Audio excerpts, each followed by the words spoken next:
Righto, welcome back to the Maximum Cricket Podcast. My name is Matt Hunter, or Munter even. I'm here with Lugsy and Jacko, and welcome to episode number 14. Maximum, the first of this contest. Oh, that is brilliant. The hero maximum. On the ground, down the ground, another hero maximum. What an absolute blockbuster week of Gert for us to get through. But first, we've decided to do Snack Chat, but with a bit more skin in the game. This was Jacko's idea. That skin being the public critiquing, if you will, or public shaming, depending on what you've chosen. We need our award-winning listeners to help us. Each of us will disclose their snack of the week, voted by you, the listener, on Instagram. After the pod drops, I'll throw up a wee pod to which you guys will decide. What happens to the winner and loser, you say? Not a lot, but we have three pretty competitive guys who rate themselves as snack connoisseurs, if you will. So I know, personally, if I see my name at third place too often, it's going to dent the ego for sure. So I'll kick us off, and I've got a wee favourite, a boysenberry ripple block of chocolate. This is a wee Tip Top and Cadbury team up that I'm pretty happy with personally. I'm not going to sell it too much, but I'm pretty happy with it. Boys, what are you guys running? Not a bad option from you. I've gone with the rice thin with peanut butter and a banana on top. So a little bit of the healthier side, but heaps of peanut butter really sort of brings that one home for me. Yeah, I actually rate that hugely as an option. I've gone somewhat similar, and I'm disappointed we've started this tonight because I'm not in the best of snack form here. I've gone a protein bar, which is an odd option for me, and then I've completely smothered that in some fix and fog. And then just and it doesn't go well with it, but just to add to the debauchery, I've gone another Lift Plus or Live Plus. So I'll give that a crack open, and I have to say I could be in third here. Yeah, one of the all-time 8 p.m. combos. That. Yeah. Oh, that's a good one. The old Lift Plus. I do love the old opening of a can. It just takes me back. I'm hoping That's that will win the listeners over, really, because I haven't brought a lot to the table. So to recap, so I've got a wee Tip Top boysenberry ripple block of chocolate. Jacko, it's just like a rice thin with peanut butter and banana on the top. So like those sort of big Nice rice combo. crackers. Okay, yeah, it's not bad. It's not bad at all. And Lugsy, what have you got again? A protein bar absolutely smothered in a fix and fog peanut butter. And a Life Plus. And I like how it's a protein bar, which is like quite healthy, and then you're just going like, I'm just going to cover it with the peanut butter. Well, that's what I love about peanut butter. It is considered somewhat healthy, like these ones that are just 99.9% nuts.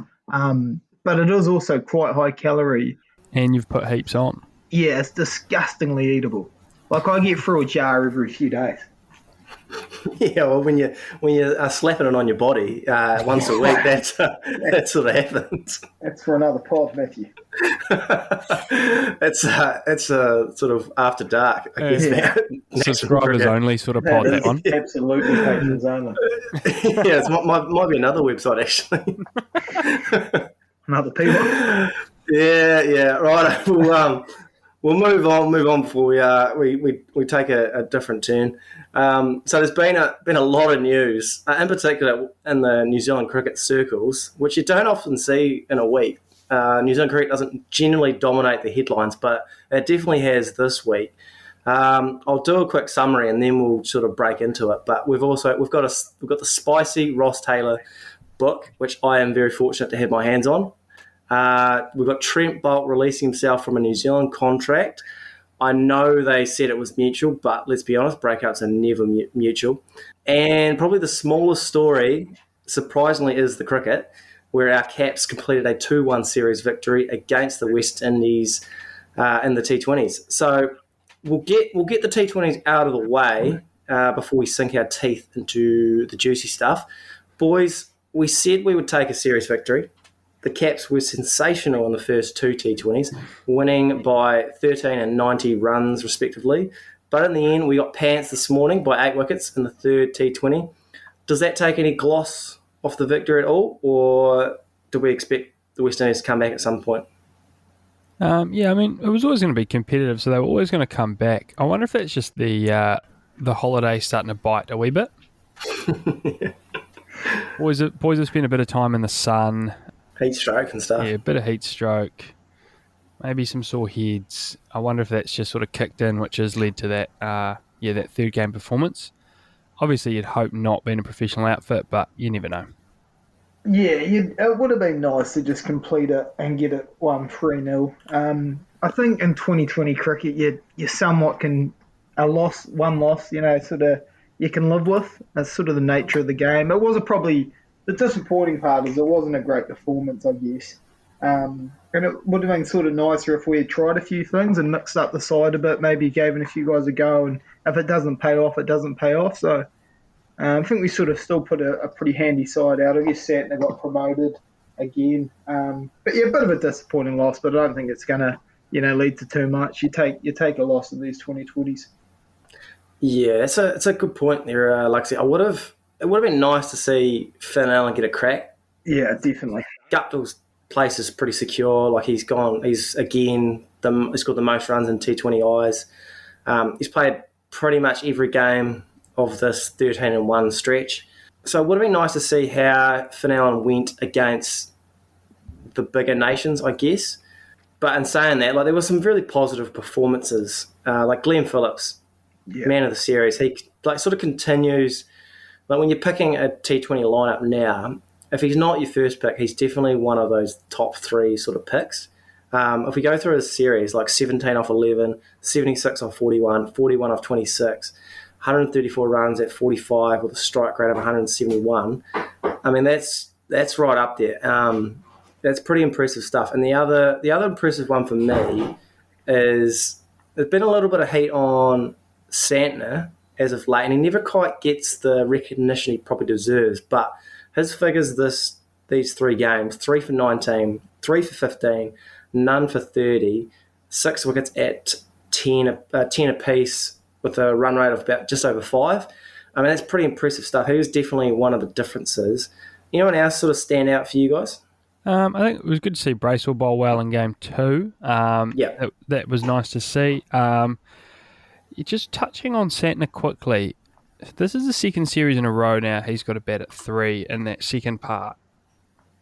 I'm just wondering, now that he's not skip, is that maybe a plan, or are we just trying to get him more of a hit, which is, I don't know about him batting 3 at all in T20 cricket, so I think we need to nip that in the bud just quietly. Yeah, it's a strange one. I haven't actually caught up. I missed the highlights this morning. I missed the game. I slept in, whatever. But I would imagine that it had something to do with a left-arm spinner being in, and they thought that he would go in and whack it. So I'm not against it. I don't mind us trying things like that, because if you think about where Santner bats, if he goes out and whacks it and he goes out, it doesn't affect the batting lineup at all. And if he goes out and it works, it gives us a bit of a boost.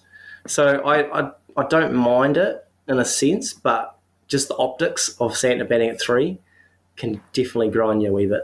Yeah, I guess the only negative to that, though, is if it's not, it could not be always a case of just hit out, get out. You might take up an over or 2. Well, that's the catch, isn't it? Yeah, and an over or 2 in 2020 cricket's a lot when it's not you want to have your best players batting as much as you can. He's a very interesting case as a cricketer, I reckon. I messaged you boys. I was sort of watching that second game when he strutted on, got a wicket first ball, and sometimes he just looks like he's got no care in the world and sort of a very talented player. And he's quite a hard guy to work out. Can't work out if he's one of the more confident guys in world cricket or he lacks a bit of confidence. I'm just not sure where he's at. But yeah, he bowled really well, especially in that first and second game. As I say, I'm probably with Jack. I'm not sure it's a needed thing. And batting at 3, I think we've got probably enough talent with the bat to not have him there. But yeah, as you say, Munter, worth trying things. Yeah, it's probably, to be fair, just looking at the scorecard now, he was 13 off 11, so that's a bit of a waste. That's sort of your point. If he's wasting balls, then it is a bit of a waste. But obviously this pitch wasn't quite the same, but like any one of that top 7 could do that role. So if he's going to be promoted, it has to be hit out or get out, because otherwise he's just taking away balls that, like if we see here, Nisham only faced 6 balls, Bracewell only faced 2. If those 11 balls were shared amongst those those two hitters, we could be looking at 160 instead. Yeah, that's it. So I guess that's the catch. But on his sort of confidence, he'll be doing just fine off the field, that's for sure.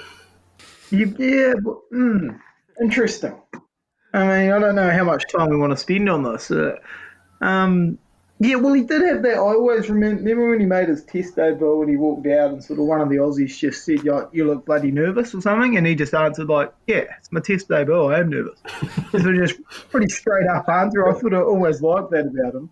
Yeah, I'd be interested to spend a night or two with him and just see how he goes, actually. Let's get him on the pod. To not talk cricket. Santner, if you're listening, come on.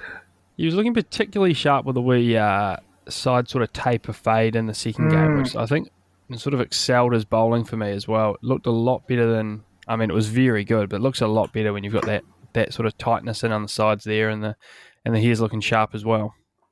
So we're quite in on Mitch Santner at the moment. Yeah, hugely in until he gets another 10 off 10 batting at 3. I was going to say, while he's doing well and while he's playing white ball cricket, as soon as the red ball gets in his hand, well, that's another story. It's quite funny that suddenly we seem to have some reasonable spin stock here with Santner bowling well, Sodhi, the great teammate, bowling well, and Brace's doing all right.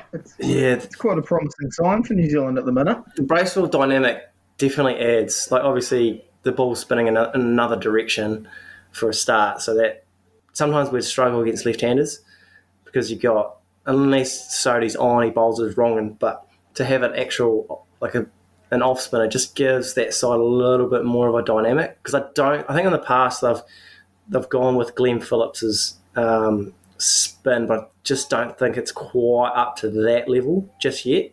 Yeah, it's definitely not, I don't think. Yeah, so it's the boys definitely have their bases covered going into that World Cup.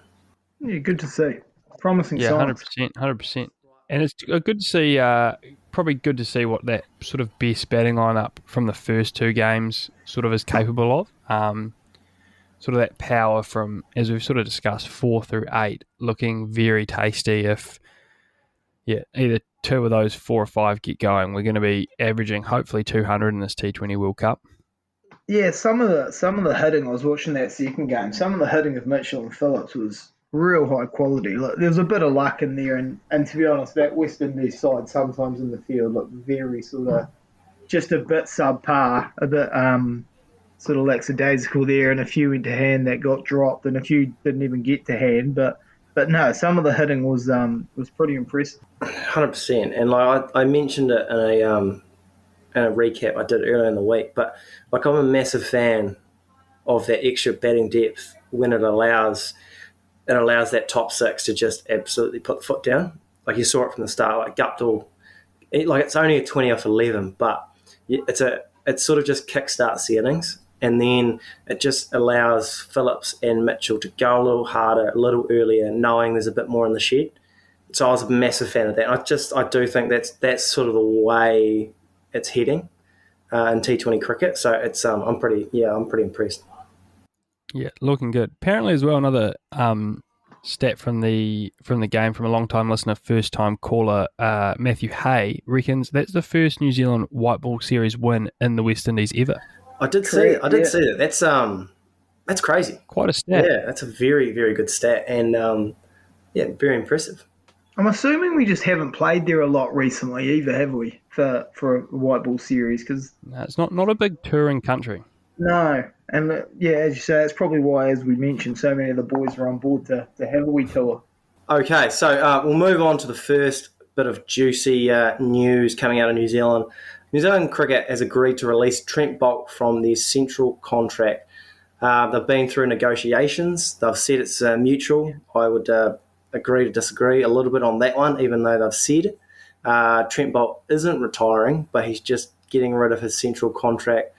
And he said basically that he can play less cricket and see his family more. So I guess the first question would be, how surprised were you that this decision was made, and how often will we actually see him for the Caps moving forward? Yeah, quite a lot to unpack with this Trent situation. It's interesting. He sort of retired sort of like someone leaving the business they own, saying they're like retiring and handing it over to their son to run, but they'll still be there 2 days a week, sort of thing. So he's one foot out the door, but still wants a bit of control. I think it's going to be very interesting moving forward because Boult's our first sort of genuine 3-format player to take this option. I mean, McClenaghan sort of tried it, wasn't a good enough black cap they just sort of said, right, we'll pick someone else. Neesham's sort of going that way, but he's showed his class as a T20 player, so I don't know how much sort of other cricket he'll get, but he obviously can do it. But very interesting from Trent. Didn't see it coming, if I'm honest. I thought sort of Trent, Southey were going to maybe go to the next Test Championship, maybe the next One Day World Cup, sort of retire from there. But yeah, this is a very interesting one because it does raise the question about World Cups, and if he's not going to play, what do you do? But in terms of how much he'll play again for New Zealand, I don't know. It's an interesting one because if he plays the IPL and he plays 2 more sort of leagues, especially in the winter, he's basically playing the same amount as if he toured for New Zealand over that period. So he basically just wants his summer holidays back. He sort of thought back to uni, going, geez, that was a pretty good gig having 4 months off. Wouldn't mind that again. He might play the Mount Boxing Day Test where he lives. Apart from that, he's just having his summer holidays back, basically. Yeah, I was very surprised because I think obviously it's the first time it's really happened in a real high profile way in New Zealand cricket. So I guess I didn't even really know this was getting considered as an option, or it is probably a sign of things to come. I think we've seen it in other sports where the players are starting to get more and more sort of control. And I guess that's the big talking point is what this will lead to if this is just the first domino to fall and how many players might see this now and want this option. I guess that's going to be the big talking point out of it. How much is he? I mean, you can't throw a flag really on his reasoning if he wants to spend more time with family. I think it'd be interesting if he ends up playing 6 or 7 of these leagues and suddenly he's playing more cricket than ever. It's going to be the next few years where this is going to get very interesting. How many guys are now going to see this, want to do this, how New Zealand and other countries may have to sort of navigate through that with their top players. I think that's the main sort of what's come out of this, or what's going to be the talking point of this. Yeah, 100%. And there's some top points there. And as you said, the first person for New Zealand that's top of their craft is probably like the first person in world cricket that has a bit of leverage to do it. Like they are, like if you're picking a New Zealand side, T20s, one days, tests, you're picking Trent Boult. Like if he's available, he is one of the first names on that team sheet. Like he's the number 1 ODI bowler in the world. So it's probably, like you said, like guys like McClenaghan, Milne, Munro sort of don't have the same leverage. Like guys like David White, which we'll get to, can come out and say things like, we're going to favour people that are contracted and things like that. But can you look Kane Williamson in the eye and tell me that we're going to pick a subpar team when Trent Boult's available? I'd be an interesting conversation because that could push another guy out the door. Because, it's interesting because is it the first, because I think about why would Boult do this? And he did say, he said the family card. And while that's definitely true in a way, it's obviously money related. And I guess more money equals more freedom because obviously the big thing with the contracts at the moment, if you're a New Zealand contract player or if you're Australian or whatever, Dave Warner's having these issues, you need sign off by the home board before you can play any overseas league. The IPL is no exception. Obviously, it's never been an issue, but now Trent Boult has the freedom to just pick and choose when he wants to play, and he's good enough. Like if he's available to play, when he's available, he should be playing. So he can essentially, like Jacko, you said in one of our chats, he can play 3 tournaments and earn more money, like 3 times the amount of money he gets from a New Zealand retainer. So teams like New Zealand, teams like West Indies and Sri Lanka, they're prime for this because we can't pay anywhere near what these franchises can pay. So is it the first like big domino? Like guys like David White they've got to have their head in the sand. Like when he says like, oh, I don't see anyone else coming, like leaving. Like I know that no one's talked to you yet, but no one's going to talk to you until like it's done.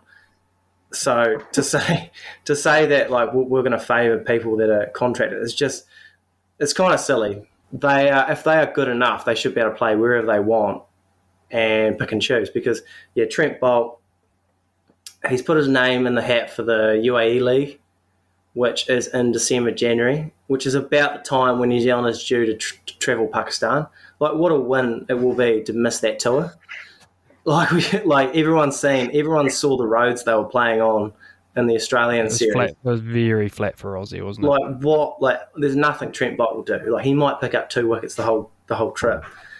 If anything, it's going to boost his stats a wee bit by missing that, only playing at home, that sort of stuff. So yeah, that's sort of my take. I do see it as a big deal. Like it's the one thing.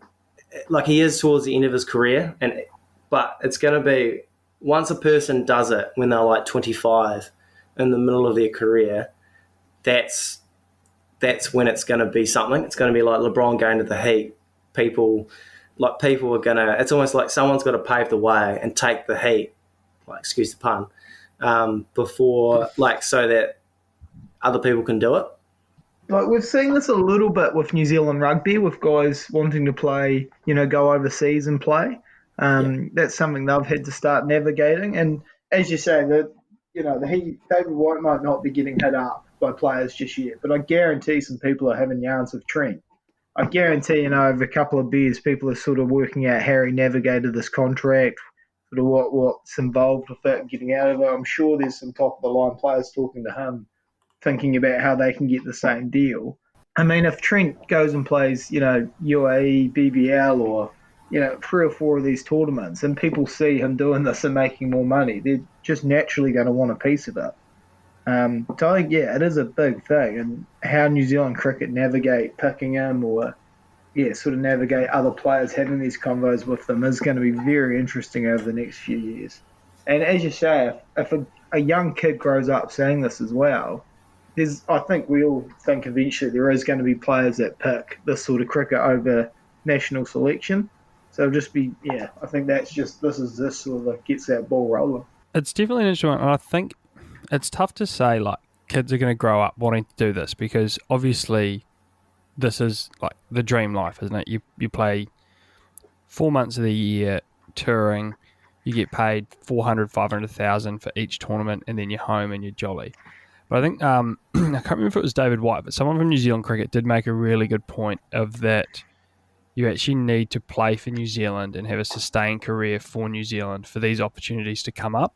Sorry, like I think we've seen really over the last 10 years, outside of Trent, I mean, Southey goes to RCB quite a bit, but we don't actually have any like guys that are guaranteed IPL gigs and guaranteed playing time.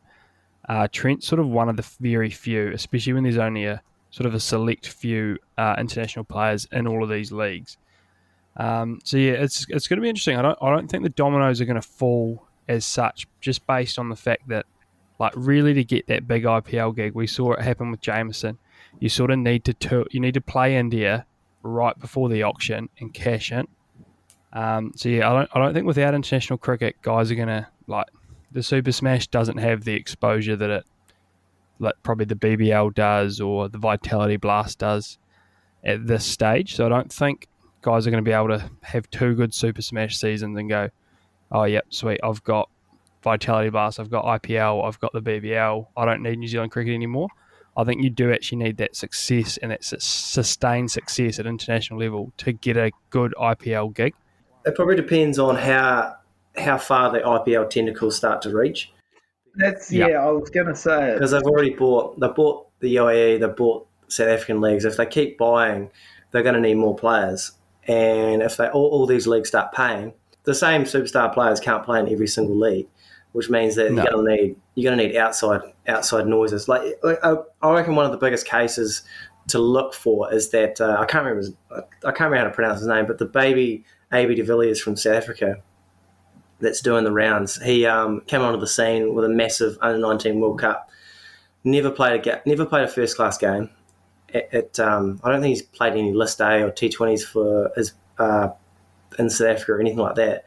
But he's got snapped up for the IPL, and he's basically like almost like a year-round Mumbai Indian, where they played. I think they played some sort of like twos.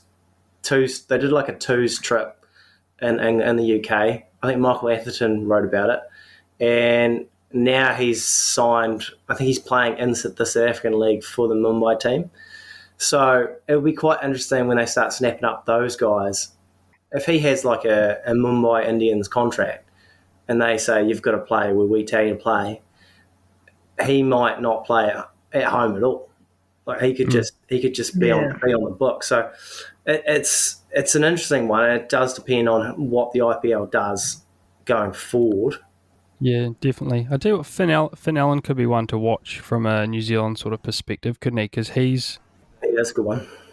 He's probably the one that's closest to doing what Trent's about to do. Like, he's sort of got a Vitality gig. He's got a IPL gig. I'm sure he could probably get himself a CPL gig out of these few performances. So, yeah, I mean, it depends how successful Trent is. Depends if he, like, obviously he's going to be successful when he plays for New Zealand, but depends how much he gets picked. Because if he's getting picked for World Cups and stuff, yeah, we might see someone like a Finn Allen go, well, I'm sort of sick of being the spear batter on these tours. I might just make $100,000 and be in the Caribbean for 6 weeks instead of 8 days or whatever it is. Yeah, I think getting back to that first point you made, Jack, I think that is a fair point at the moment, but it might not be long, as Munter said, till these 2020 tournaments are more prevalent, and suddenly, as you say, they need more players. So you get 100 early on for that makes the rounds in one of these leagues, and suddenly you're noticed, and then they do just pick you without all that experience.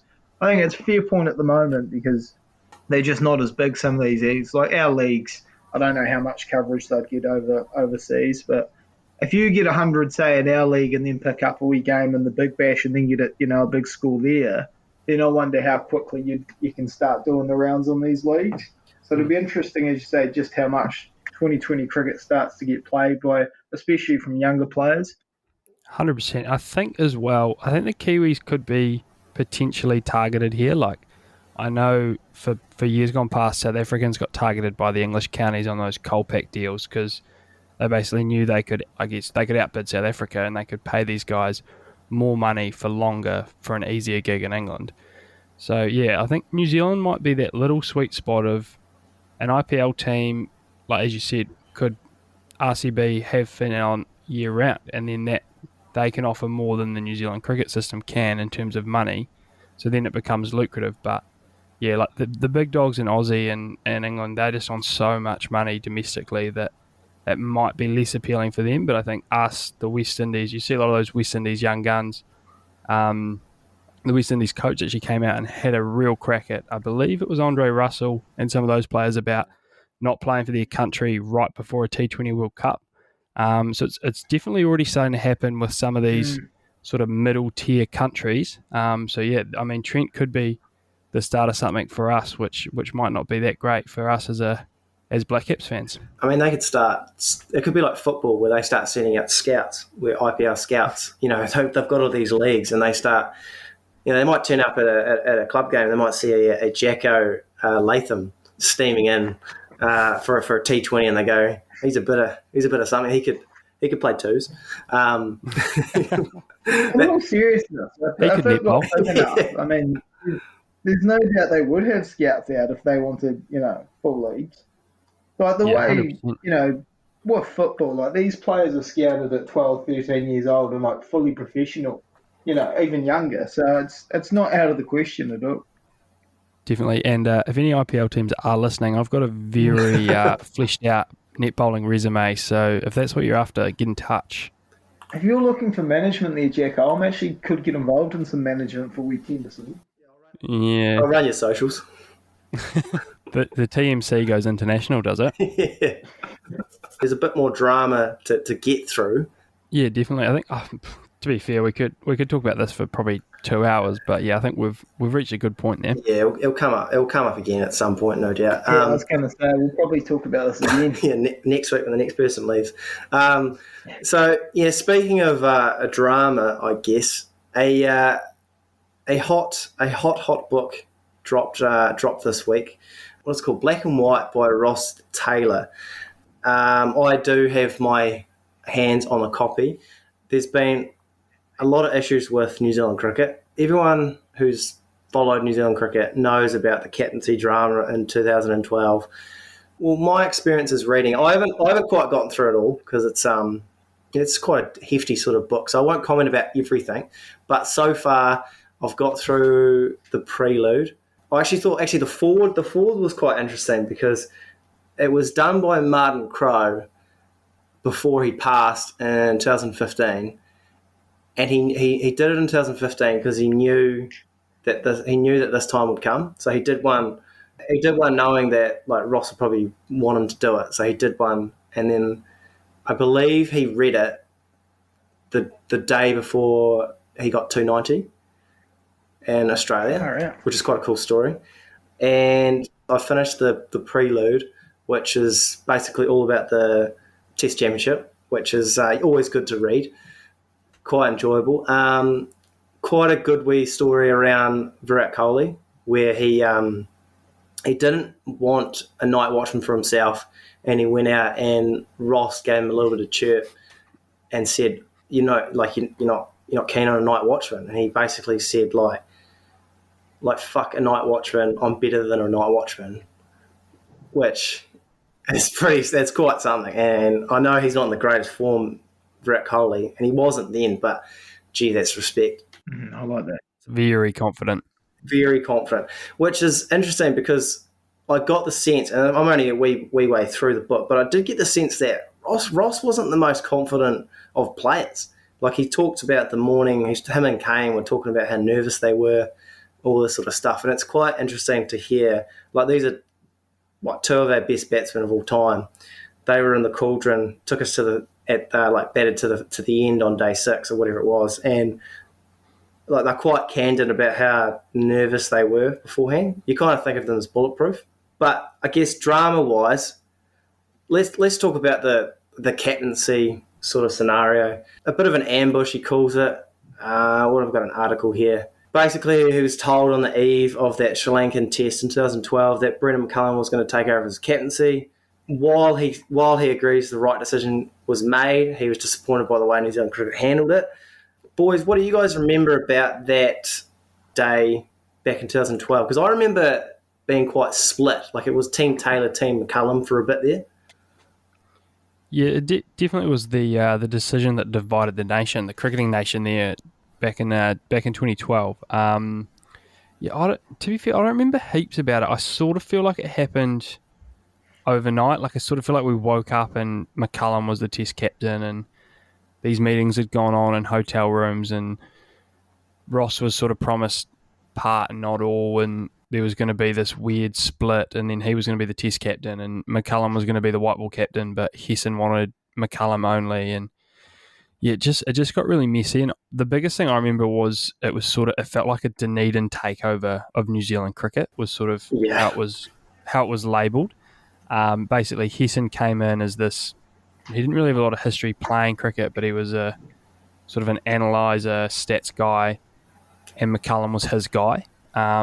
So it was sort of, when he got given the job, it sort of felt like it was always the undercurrent of the squad at the time, and it was a matter of when, not if. And then it felt like it sort of happened in the shadows of the night time, and we sort of woke up here to the news that McCullum was the all format captain. Which that was sort of my memory of it, and very weird time because not often does a player of that caliber sort of get the captaincy sort of yanked from underneath them like that.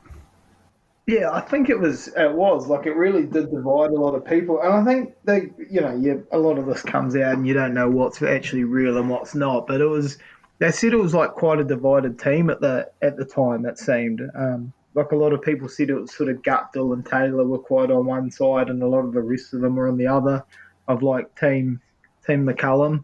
Probably put the players in a very awkward position for a while there. So it's pretty amazing that what came of it was such a good side and probably one of our greatest periods. Because I think for a moment there it sounded like the team was very divided. But yeah, it was. I mean, I think it doesn't need to be said again. Like obviously the way they handled it was very poor for one of our greatest ever players. But yeah, it's all. I think that's all sort of came out, and it is. I've said it before. It's McCullum's end to his career really sort of helped rewrite the story on him because he certainly wasn't always this sort of popular, beloved New Zealand cricketer that he is sort of remembered as now. No, it's a good point, Luxie, because I remember like back in that day and it was quite weird because Daniel Vittori retired, and then there was kind of like it was like an election where it was between Taylor and McCullum, and they had to like, I guess, pitch their ideas as towards being captain, blah blah blah, and that can never be good for team morale. Like I'm obviously never dealt with anyone at that level, but I would have thought that those two would have been better off just getting in a room and figuring out who would have been better off rather than this public sort of shit fight. Because, we don't know what McCullum did, but there's no doubt like he would have been disappointed he wasn't the captain. So then when he becomes the captain, it looks like it doesn't look good. Like that's New Zealand cricket's first mistake. That should have been behind closed doors. And it's a good point about the McCullum resurgence because I was massively team Taylor. I thought I was like McCullum's reckless, McCullum's this. McCullum at that point had like massively underperformed as a cricketer. But his talent level was as good as Ross Taylor. Like they were the same growing up. And in terms of just pure batting, Taylor's obviously like past him as like he's realised his potential as opposed to McCullum. Sorry, there's a few niggly sort of instances leading up to that as well, like McCullum's run out of Muratharan, sort of running to congratulate his teammate. It was a terrible time. Was that just there's that just wee hint of it, like it was sort of felt like a rebellion almost, didn't it? Oh, he was because my dad was a huge McCullum fan from the get-go. But he was always like getting criticised for stupidly getting out. His style wasn't good enough. He was wasting all his talent. Like he was like target number one a lot for the media about like the problem with the underperforming New Zealand cricket, and he sort of represented that. Oh, I said it like I remember when McCullum took over as Test captain. Like we were 8th, I think. Like we were last. We were terrible, and like no one liked the BlackCaps. Like obviously diehards do, but in terms of the public perception, it was as low as low. And then to see like Ross Taylor didn't play that South African series, and then we get bowled out for the famous 45. I was going to say that's a hurler of a series as well.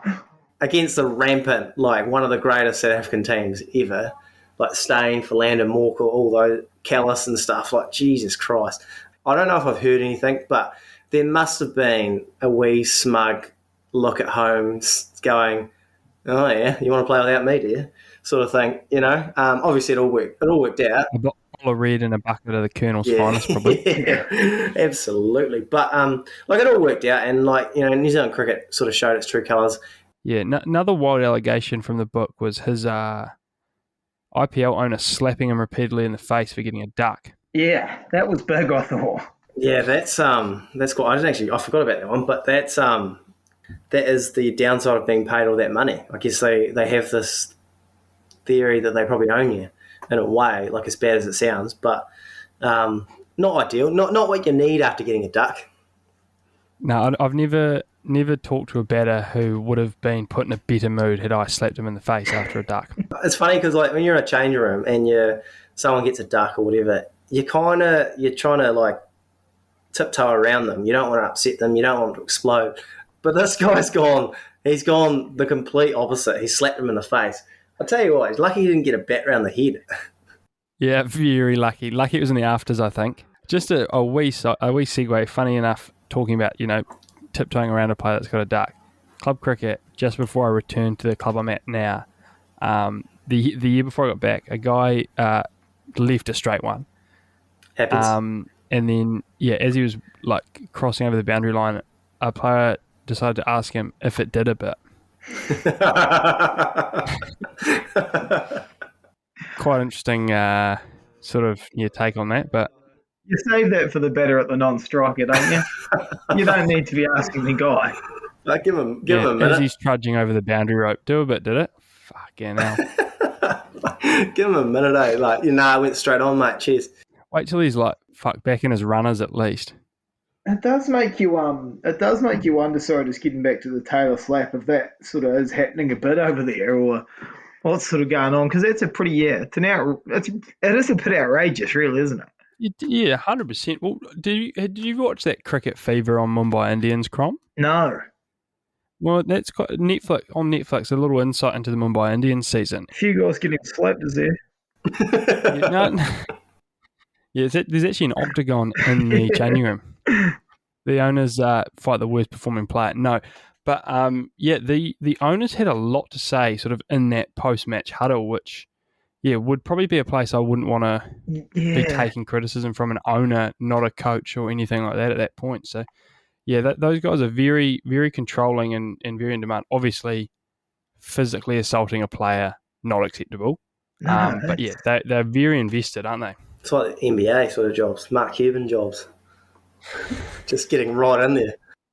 It really does sound like they are just, when they're the owner, they really think of it as like a business and where, they've got employees and they can sort of do what they want to those employees. Oh, 100%. Yeah, definitely. 100%. Quite interesting from Ross around him. I think he went from RCB to Mumbai, was it? And he said if he'd taken less money to stay at RCB instead of the $1 million, he might have had a really long IPL career, which was quite an interesting take, I thought. It's kind of like, if you're at a team for not as long and you get paid a lot, they expect more out of you, and there's not as much loyalty. Whereas I guess if he's at RCB for a few years, you've got a few more credits in the bank. Yeah, 100%. Expanding to that bigger point and getting back to what we're talking about last, with the T20 versus international cricket, I guess that's what does worry you about just it being 2020 leagues. It's very hard to think that these cricketers can care as much, about playing for these random teams as they would if they were playing for their country. And sort of, it's hard to, I guess that's what we're talking about. It's going to be hard to get invested in some of these leagues if this does, happen going forward. Yeah, 100%. And very interesting to see how these players develop as batters too, because, if all they do is fly around the world, they genuinely might not play a game for 6 months, and they might only face about 10 balls over those 6 months in a game if they do get to play. So it'll be very interesting. Righto, so we've got Test cricket's back this week, fellas. The first of 3 tests between Bazball England and the anti-Bazball South Africa team on Wednesday, and it already looks very, very spicy. In the same week as South Africa lost by an innings to England A, Dean Elgar offered some very interesting words regarding Bazball. So I'm going to go through these quotes, and then we'll have a bit of a discussion about said quotes. So he's offered, "I've got absolutely no interest in the style that they've played. I think it could go one of 2 ways for them, and it can go south quickly. Talking about it is a waste of energy. Their own coach doesn't even like the slogan they've come up with. I'd like to see them do it against our seamers." Always a favourite quote, that one. Had New Zealand taken their opportunities, then things could have been different. England would have come away with egg on their faces.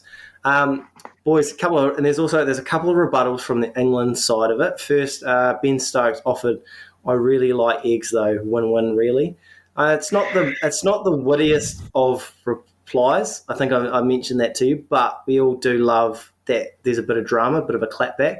And my favourite response is Sam Billings, who's not even in the squad, offered this, I think, yesterday. "We've just beaten an international team over 4 days by an innings in a manner of scoring 5.74 and over. You'd be pretty stupid to ignore that, if I'm honest. If that's not a wake-up call, I don't know what is, because we're not even the best 11. Boys, Bazball was said by McCullum that it's sports entertainment, but Test cricket is turning into the WWE here with all these guys cutting promos. Does this increase your interest in the series?" massively. Get Sam Billings in the squad. He needs to start the first test. And maybe mic him up for the whole game too, if those are going to be the takes we get from him. That's outstanding from Billings. Huge on it. I mean, calling out the skip of an international country you've just dusted as, basically a first-class side. Yeah, unreal. Yeah, I think obviously we're all on board. Absolutely. As I say, I'm a big fan of like your combat sports where this is quite common, and certainly you wouldn't want this, sort of beef to be happening in every series. I don't think it starts to get a wee bit fake, but this seems quite genuine at the moment. Like you get the feeling Algar is just sort of quite anti it, or against this style of play, and I think he's the baseball thing probably. The actual name of it is all a bit silly and getting talked about a bit much. But England, there's just not a lot South Africa can say at the moment, I don't think. England are doing the job and have done the job. And so I think, bottom line though, very interested in the series. Oh, it's great for the game. It's almost a way that Test cricket can continue to... Because I don't think you can do this in any other format. Like the drama in Test cricket is higher than anything else. And then when you add guys cutting promos, like it's the Rock versus Stone Cold, this is something. They could be onto something. Now all we need now is like an F1 doco on Test cricket or something like that, like a Netflix series, and we get in behind the scenes and we start, people start talking about how much they dislike Dean Algar, although that seems to be coming out, or Bazball. Tell you what is it about? We've talked about it in the past, but Bazball just seems to really wind people up, or is it just the media talking about it all the time? I think it does give them something to talk about, and I suppose these players from these other nations that haven't sort of played England yet are just going to be getting peppered with questions about Bazball. Obviously, it's received a lot of success early on. They beat us pretty convincingly. They beat India, who are really a measuring stick in Test cricket. So, I mean, Dean Algar's probably been asked 100 times what he thinks of Bazball, and it's nice to see him just go, well, actually, I'm fed up with it, and what a silly way to play cricket. But, what a silly thing to say when you've just lost to England A. It would be great if it cuts to clips of him in the nets and he's really practicing slogging, like sort of you shoot him a Gavin Happy trying to copy the old Happy Gilmore sort of a setup. Sort of getting down and scooping and slog sweeping the seamers. Oh. And he just can't. This is Algar's tour. He just can't quite get it right. Oh, I love it. I guess, that's pretty much all I've got to say on, like, I'm pretty obviously fizzing like you boys. We'll talk about it more after the first test. I'll just lay the groundwork first, the story, and then I'll ask the sort of question for you. So, Rishabh Pant was recently dropped from the Indian squad ahead of the Asia Cup. This was due to Pant failing a mandatory fitness test. A few layers here, obviously. He's been replaced by Sampson, who was a fine player, no doubt, but a definite step down from Pant, in my eyes at least. My out or not out question today is, what are our thoughts around blanket mandatory fitness tests? To the point of, if you fail, you don't make the squad. What are our thoughts? Can you have exceptions to the rule of the player if the player is performing? Yeah, I am not out on mandatory fitness tests. I think they should be a part of the game. Basically, you were getting paid, in Rishabh Pant's case, millions of dollars to be in what Indian cricket have deemed to be basically good enough physical condition to get through the rigmaroles of cricket. And I mean, if you're getting paid millions of dollars, you're on tour all the time, you're basically getting paid all your food, everything's controlled for you. There's a trainer there full time.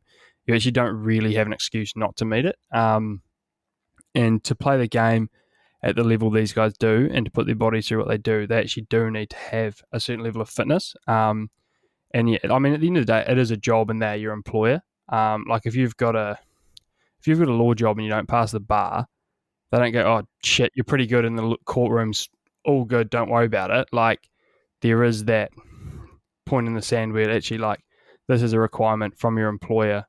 You've just got to do it. And sort of Simon alluded to it off air, but this is obviously a recurring problem. He hasn't just failed his yo-yo by one level.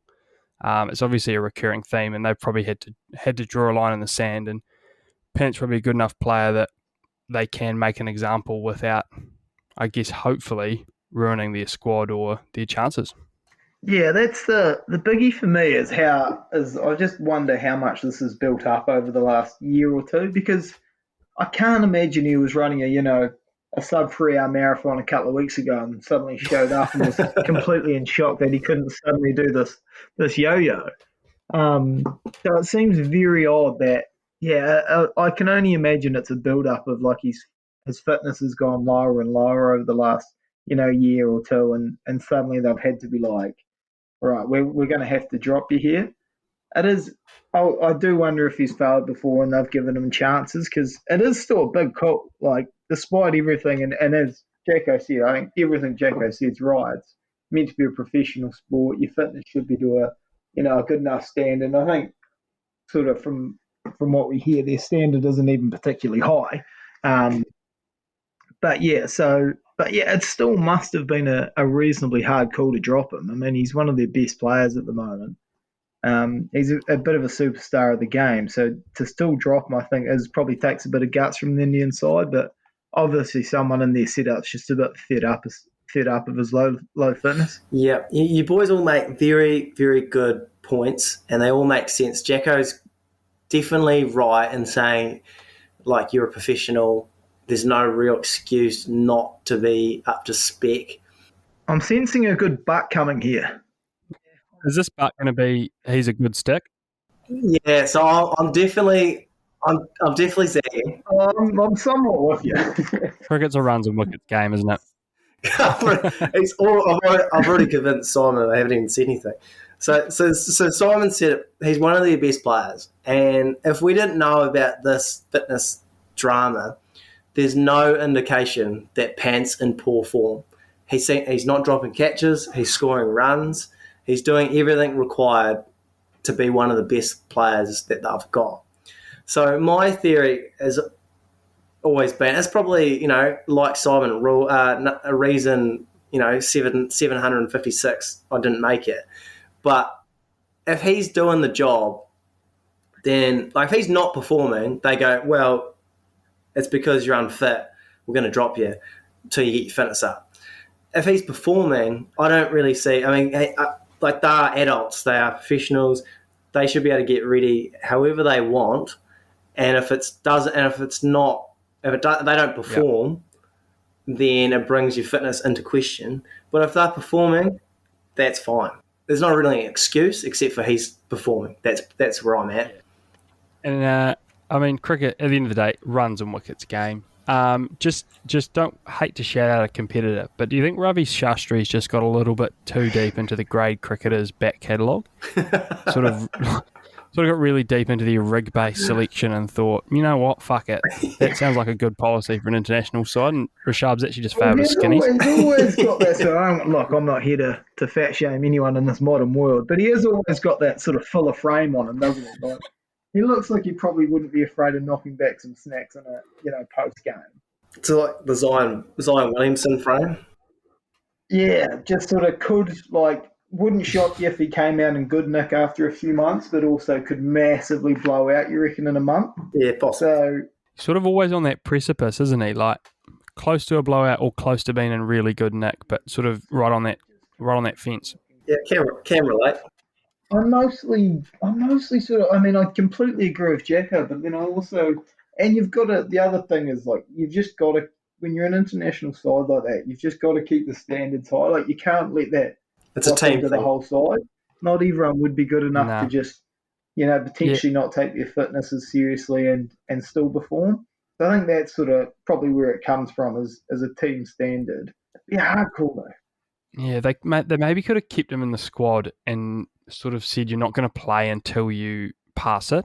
Yeah, maybe we Coach Carter set up, they all do some laps with him. But it's actually really triumphant for the side. Really brings them together. He's got 1,000 suicides and 100 or 1,000 push-ups to go or something. The whole team's in there running the yo-yo for him. How good's like, because how good's just like Coley not scoring any runs at all.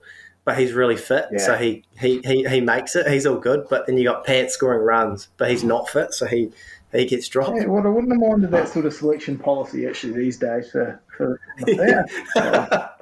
Yeah, do it on 10K times Crom, and you're a 300 game BlackCap. You could have pulled out of your contract and gone franchise jumping. I wonder if there's like a sport for 10Ks you could get into, Crom. Probably it's called running. There's probably a sport of running where I haven't, unfortunately. The standard of those guys is a bit high. Starting today, you will play like winners, act like winners, and most importantly, you will be winners. If you listen and learn, you will win basketball games. And gentlemen, winning in here is the key to winning out there. Yeah, if you've got a question for Coach Corner, Instagram, email us at maximumcricket21@gmail.com. Leave us a review / question. So we've got a couple here that I've tied together. The first one is, how do I gain confidence with the bat after a tricky period? And the other one is, if I'm in a rut, hit out or get out, as a question. So for me personally, I would be hitting out because it's fun and that's the way I batted my best. But not everyone's the same. So my theory was, you can't control the results, but you can control the way you play. However, that is far easier said than done, because the more you actually want to score runs, the harder it is to actually release those shackles if that was your plan. I can't speak for the higher level, as you're all aware, but I know at a club level at least, the best way to play is the way that you enjoy playing, regardless of if you get runs or not. Because the reality is, at club level and even at the higher level, batsmen fail more often than they succeed, so you need a style that works for you and it's catered to you. You can be Brendan McCullum, you could be BJ Walling, or you can be in between. It's up to you. It doesn't really matter. Just look at your strengths and your weaknesses as a batter, and then, in my opinion, double down on your strengths. Unless this is Zach Crawley on the blower, then you've got a few more issues and you're in trouble. But, at least at club level, it's the strengths that matter the most. Once you find you're at the tempo that you want to bat at, trust it and don't second-guess it no matter what. I played senior cricket for 10 years, and probably only 3 of those I actually performed at the level I should have. It was the 3 years I didn't actually care about getting out. I just pretty much swung and had a good time, and it worked well. I went hard because that was the plan, and I stuck with it no matter what. Beforehand, I put way too much pressure on myself. I wanted to score runs way too much, and then afterwards after that window, I was captain, and I thought I had to bat more responsible, but that just didn't suit me. So to summarise, find the style and tempo of batting that suits you and trust it, and it'll work out in the long run. Boys, what else you got? Yeah, I'll briefly do the batting. I mean, you've asked me to have a look at sort of bowlers in a rut to cover both skill sets, but I'll quickly, batting-wise, is probably someone even less qualified than yourself, averaging about 9 in senior cricket as a horrific sort of number 11. As we heard last week, I was once told I'd never bat above 11. Averaging 9's not bad. I'd sort of a lot of 2 not outs or 1 not out. Imagine not rounding that up, by the way. Yeah, I was rounding up from 5. So you average 10, and you're one of the better club cricketers in Dunedin. Yeah, Munter, I think you nailed it pretty much. Especially at the club level, you got to remember, like, you're there to enjoy yourself. So if you're like trying to get a niggly 10 off 50 and you've hated your Saturday, like, you might as well try to get 10 off 10. But I think the biggest thing batters, a lot of the time when they're out of form, that loop starts to go. They're thinking, do I need to hit out? Do I need to change my game? Is something going wrong technically? Then the superstitions start creeping in, and that spiral begins, and it's hard to get out of that. So I think if you're in a rut batting, potentially just try to make it really simple, like watch the ball, or that can be the simplest one, and you can just bring it back to a really simple focus and set of skills, and then build that confidence back from there, because it's that when you're in that spiral, batting's a tough place to be. Yeah, I think that's right. It is a tough one, because it's sort of an easy one to give advice on, and sort of everyone gives the same advice of, like, clear your head, be positive, back yourself, all the things you sort of already know you're meant to be doing.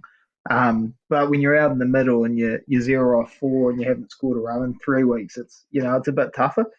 It is a tough one though. Like we had a guy prior to here, Ryan Senior. He was a good bugger. He had a really tough start to his Tory career and hadn't really scored a run. But he just had like I remember talking to him after he had failed for about the fifth time in a row, and it didn't bother him at all. He's like, oh, I'm a good player, mate. I'll score runs.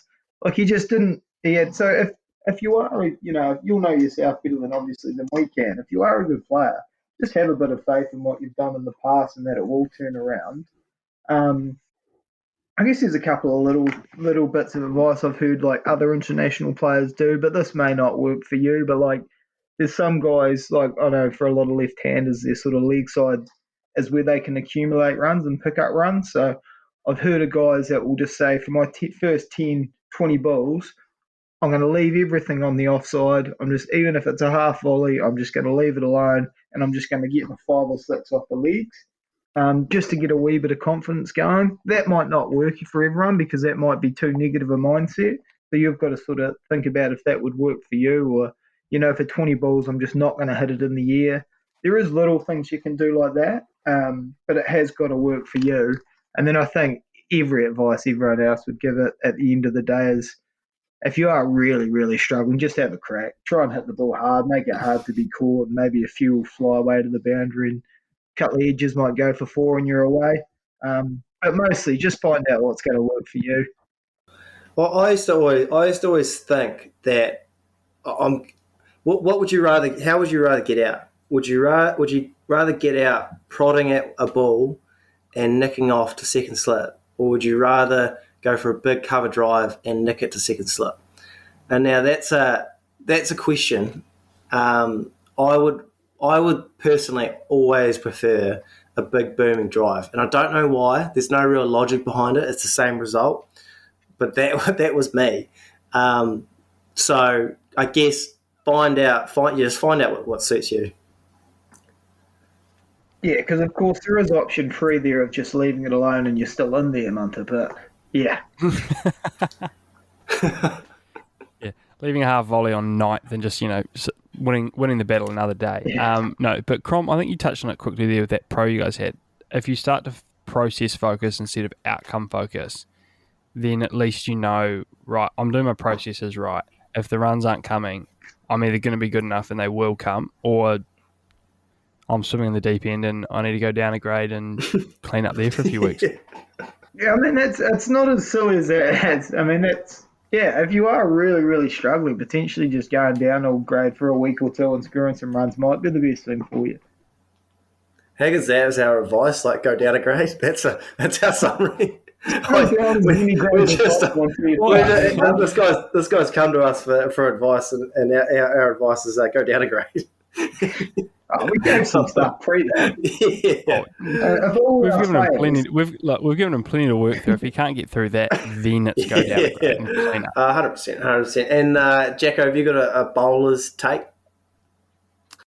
Yeah. I mean, Munter quickly said, can I give a bowler's quick summary of what to do if you don't feel like you're bowling well?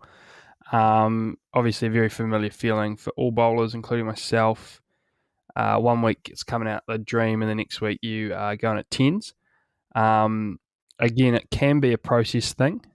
So if you go back to your process and you try to evaluate success in a different way, obviously it's hard to ignore runs and wickets, but going back to your processes again, and if you are completing your processes correctly, eventually the results are going to come. Another thing, if you just want to, sometimes a really good thing is take some time out of the nets. So get away from bowling to batters and performing, and just go back and maybe do some technique work with the coach into the mitt, sort of refresh the technical elements of your action, because at the end of the day, that's what's caused you to be in the position you're in. Is you've got a good action, it produces good results, it produces ball performance. So going back and just getting a proper feel for that action instead of bowling to batters and focusing on what's happening at their end and where the ball's going, focusing a bit more on your end and just ingraining that action again, and then going back into the nets and having that a bit more refreshed can help you find that rhythm, find that timing in your action, because at the end of the day, every bowler knows they can bowl that seed, because you know you've done it and you know you'll do it again. So it's just getting that good ball a bit more repeatable. And the only other thing I had for the bowling was, a lot of the time if you're a bowler and you're missing a lot, you sort of get a lot of that language of don't bowl on his legs or don't bowl a half tracker. And you actually, there's a weird thing your brain does where it doesn't listen to the word don't. So basically, if you're telling your brain, don't bowl on his legs, don't bowl a half tracker, it's the same in golf. Don't slice this or don't hit this into the water. 9 times out of 10, plunk, ball straight into the water, onto his pads, or like a beautiful cut shot. So changing your perception or your intent in your own language in your mind can sort of kickstart things. So if you say, right, I'm going to bowl that Pete John off stump, that's what your brain hears and that's what it starts to process. Yeah, I love it, Jacko. It's funny how I was just listening to you talk about the bowling, and it's quite similar in a way. Like it's all about process. It's all about worrying about what you can control rather than what you can't control. And then I like the part about the language you use. It's kind of like when you're batting and you're worried about hitting it to a fielder as opposed to hitting it to the gap, and you're constantly hitting the person as opposed to the gap. So I do like that. Lugsy, you got anything more to add on that one? Yeah, not really. Just go down the grade. No, the one thing that is tough with bowling is it is so wicket based. But as Jacko will know, like sometimes you do bowl your best and you get nothing for it, and that can sort of play on your mind for a few weeks. But I think, and then sometimes you can bowl a bit of crap, and a batter can get himself out, and you've picked up 3 or 4. So I think, as Jacko mentioned, I think just knowing you're doing the right thing in training and the process rather than the outcomes are a really good point of not focusing so much on just needing to take wickets or your run rate being low, or just knowing, having faith of the balls you're actually bowling well and trying to repeat that best ball you can as much as you can, and just I think success comes from there.